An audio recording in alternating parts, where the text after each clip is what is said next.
creating your legacy, how to plan a meaningful funeral in advance. It's a lot. 121 decisions have to be made, must be made at the time of death during an at-need arrangement. 121, 106 of those can be done in advance, meaning a pre-arrangement long before the time of need. And 121, it's actually more than that, but those are real numbers. I'm Nathan. I am a musician. I spent 13 years in the funeral profession, and I obsess over experiences. And what better experience that you can offer your loved ones and family than to get it all on paper long before. And that's what this video is about. So be sure to subscribe, because we talk about all things music, all things funeral and celebration, because you are worthy to be celebrated right here. So subscribe, click the bell so you can be notified when new content releases that is exclusive here on YouTube. And I go live all the time here, just pop up lives. So be sure to be sticking around. All right, 121 decisions. It's arguably more than that, but they've recognized and deemed 121 as very important decisions. Biographical information, for instance. It's pivotal. At the time of death, you can't even think of people's names, middle names, birth dates. I mean, like, I remember my 4th grade grandparents' day. This makes sense. And I was so nervous to tell everyone about my grandfather, late grandfather, Frank Harris, I could not think of his first name. Now, add grief and stress into that. The time of death, it's hard. It makes sense to do it all in advance. Everything can be done in advance. So how do you pre-plan? Very simple. Before you even pre-plan, think about right this very second of a visitation that you've been to. The funeral home. Let's start there. Did you have a good experience?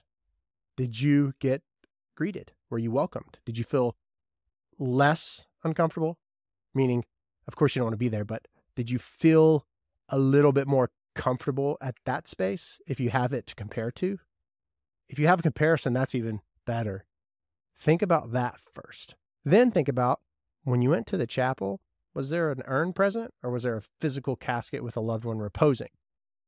Does it seem like you, if you could envision your celebration, it'd be where there is your urn for a memorial, where there's photos and different things that represent you? Or do you envision, if you had to choose, a casket with you reposing in an outfit? Let's say it's a casket. Okay, great, perfect. Now, casket, metal or wood?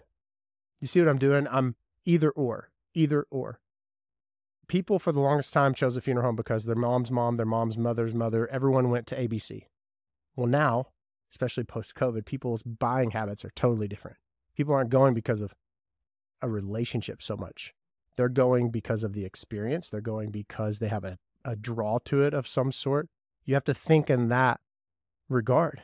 The funeral profession is very traditional. Yes, it's beautiful in its heritage, but it's also shifting, and it needs to shift with your wants and desires. So those are the simple ways to really hone in on, how do I want to be celebrated? Because you're worthy of it. All right.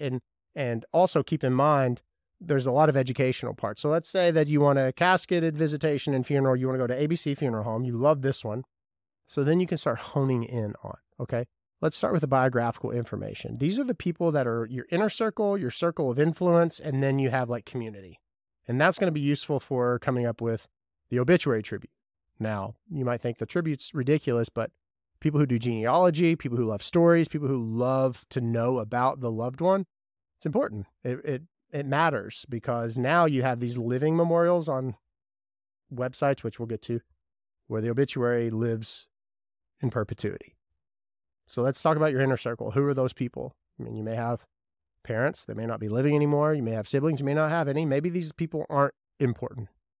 And if they aren't, then they don't go on your inner circle. But that's something that you'd note, because on the inner circle, biographical is important for filing the death certificate.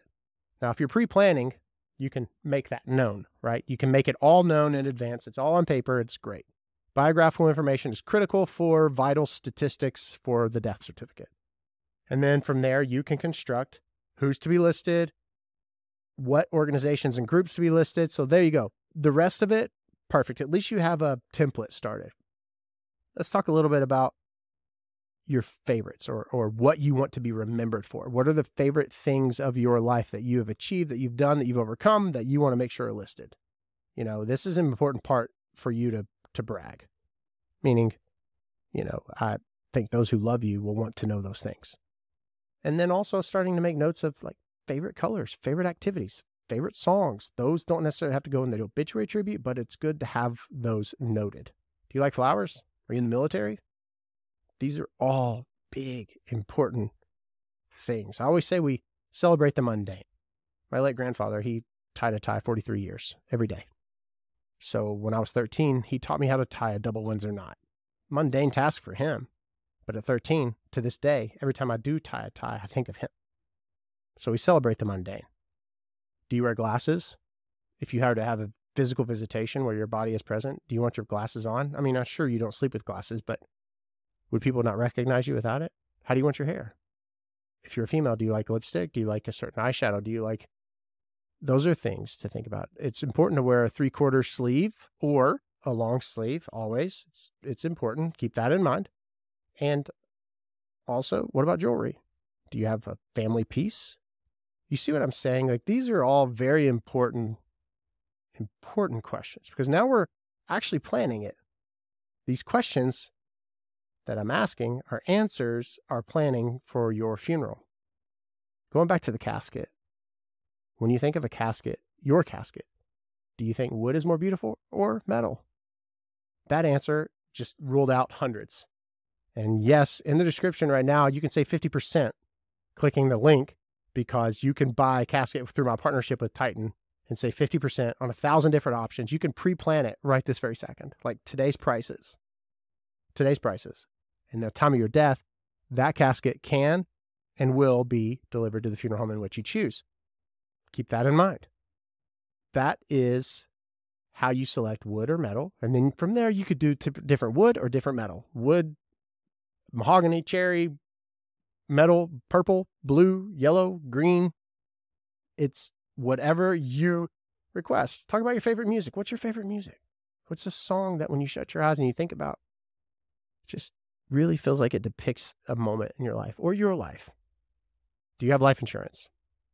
Well, it's a great question. It's a double-edged question. It's a twofer. Life insurance is for life.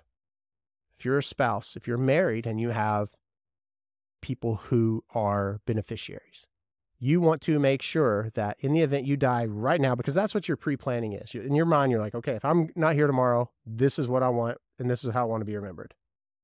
So life insurance is for your life, to handle and take care of credit cards or your family for 6 months to a year so that they can bounce back, because you go from 2 income home to 1, for example. Life insurance takes care of that. Death benefit policy, specific for a funeral. You can pre-plan your funeral and prepay for it through a death benefit policy. All it goes to is cover the funeral expense. That's it. Life insurance can handle all this, meaning beneficiaries, credit cards, your life stuff. Death benefit policy could handle the funeral only. Okay? You don't have to have a death benefit policy to pre-plan, though. These are just all the different types of scenarios. I'm making you drink through a fire hose because I want you to know this important and this beautiful gift that you can give by pre-planning. Okay, you have all this information down. You have biographical, you have your favorite songs, you have your favorite colors, you have your favorite flowers. Let's say you're in the military. Do you want your flag draped or folded? Do you want a military honors? Which cemetery do you want? Do you want to go to a church? These are very important questions. And nothing more beautiful than at the time of need, pulling from a file and saying, look, this is what your loved one wrote down, oftentimes with their own handwriting. It's amazing. I've done it countless times.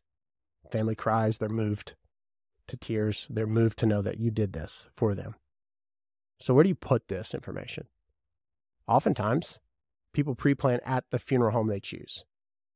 Simple as calling the funeral home, scheduling an appointment. Most funeral homes will have a pre-planning checklist and a pre-planning form on their site. The moment you hit submit, you could then print yours out, keep it in safekeeping. They would receive it, and they could print it and put it in a folder of theirs on their end, the funeral home's end. And you can grow up and grow old with this pre-need. It is not so much a locked in. If you want to change the color of your casket, perfect. If you want to change a song, perfect. Someone dies that are listed as survivors, no big deal. It's a living document until it's needed. until it's solidified through an at-need. I encourage you to click the link in the description. Save 50% on a casket. You can pre-plan that now. You can pre-plan your funeral now as well. Be thinking about all those meticulous questions. Think about the answers. You deserve a celebration, whether it's simplistic or elaborate, because celebrating, we're creating community. And that's all that people want during a loss, is a sense of community, to know that there's someone or someones who recognize you. That is a good start. Let me know in the comments below what other pre-planning questions I may answer. Get your casket in advance. Sounds crazy. You don't even have to see it or touch it and you pay today's price. You don't pay 4% on average annual inflation.